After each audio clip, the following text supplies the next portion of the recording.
Hi, I'm State Senator Joe Markley. I'm standing right outside the Senate chamber. We're in session on Thursday afternoon, headed for our dismissal on Wednesday of next week. So we're very much in the stretch drive now, and it is both a rather exhausting time of year and a distressing time of year, as I say to you sometimes.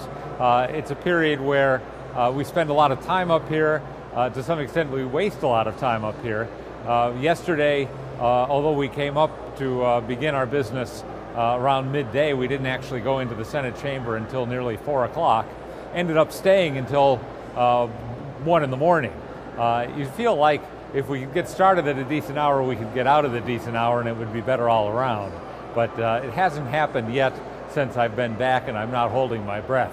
Have to deal with the situation as we get it. Of course, what's on everybody's mind right now is the budget negotiations. The Republicans aren't part of that. It's going on between the governor's office and Democratic legislative leaders. The Republicans came out some time ago with what I think was a very strong alternative, both to what the governor proposed initially and to what the Democrats on the Appropriations Committee passed. We came out with a budget that restored some of the worst of the governor's cuts in the social services areas, but found other savings and did not require a tax increase. But what we're looking at is a fight between the governor, who apparently wants would tolerate a small tax increase, and Democratic legislative leaders who want a larger one and more money back in the budget. Whichever way that goes, Republicans aren't likely to be either part of the decision or part of the majority that votes for it. The other problem the Democrats have is the spending cap. Recent polls have shown the voters of Connecticut very much believe in the spending cap, which was passed in the wake of the state income tax back in 1992. It's been circumvented many times over the years in many different ways, but it still is something of a barrier to large spending increases.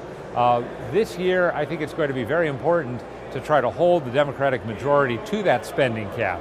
If they decide to ignore it, if they decide they don't need it, if they decide that they're just going to go around it one way or another, we will have no controls over spending going down the road. And it's been bad enough as it is. So we have until Wednesday of next week to come up with a budget. There's been much talk that something might come together even for this weekend. It's not at all clear that will be the case. I'd say to those of you who do not want to see a tax increase, we've got a website, nonewcttaxes.com. You can go there, you can sign our petition, you can share it with your friends, you can share it through social media. We want to make clear that the people of Connecticut are taxed enough and that they don't want additional taxes.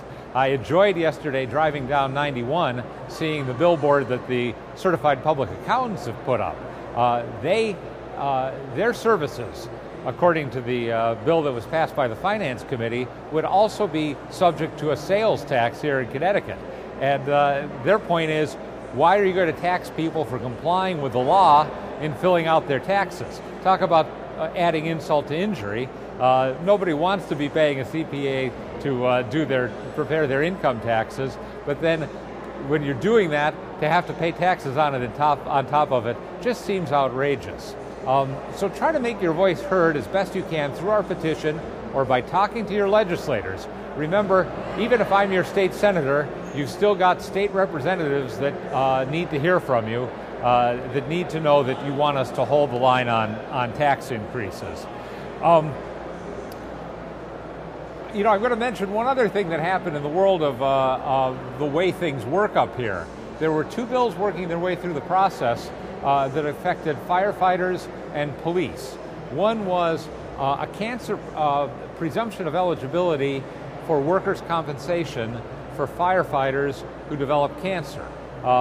Certain cancers that seem to be connected with inhaling hazardous chemicals on the job. There was another that would give workers' compensation benefits to first responders who come upon certain horrifying crime scenes. Those bills had different advantages and disadvantages and different constituencies. I spent a lot of time talking to the firefighters. I supported the firefighters bill in appropriations, even though I had concerns about the potential costs of it to our municipal budgets. Interestingly, and I think mistakenly, the two bills ended up being combined. And the combined bills passed the state Senate, although I didn't feel I could support the combined bill, and now are going to die in the House of Representatives.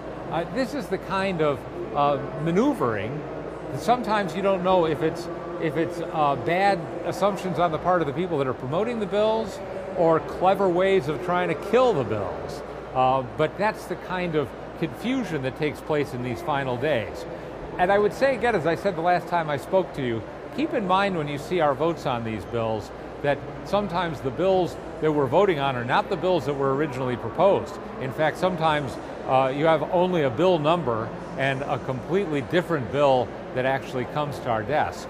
And also that changes are made in the bills which either make them impossible to support or come so late that, as I've said to you before, in good conscience, I can't support them because I don't feel like I have the understanding of what's contained in the legislation. So I will be back to you sooner rather than later with an update on this budget process, and I appreciate your support and your attention.